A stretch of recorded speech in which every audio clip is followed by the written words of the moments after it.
is Aisha and welcome to our 7th Kotlin tutorial. And in this tutorial I'll be talking about Kotlin keywords and identifiers.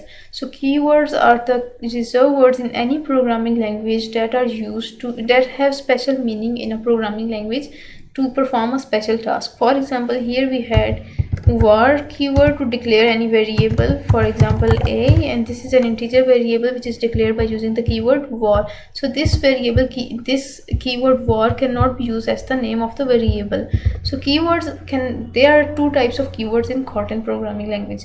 The first one is hard keywords, and then we have soft keywords. So the hard keywords are 28 in number in Kotlin, and you cannot use them as the name of your variable, function or classes.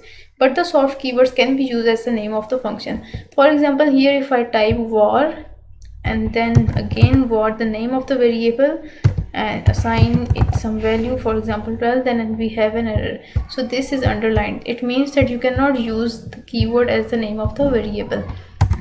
Then we have some soft keywords in Kotlin.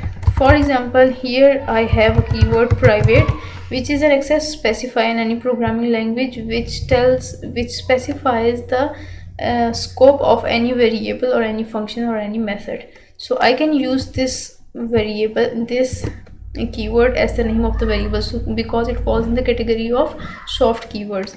So now I can write var private and then I can assign it some value, and if I try to print the value of this variable var, then no error will be generated. And symbol and dollar symbol and then the name of the variable, which is private. Now run the program. So here I have the value of the variable printed. So you can see that there is no error because this private is a soft keyword. Now let's move on identifiers.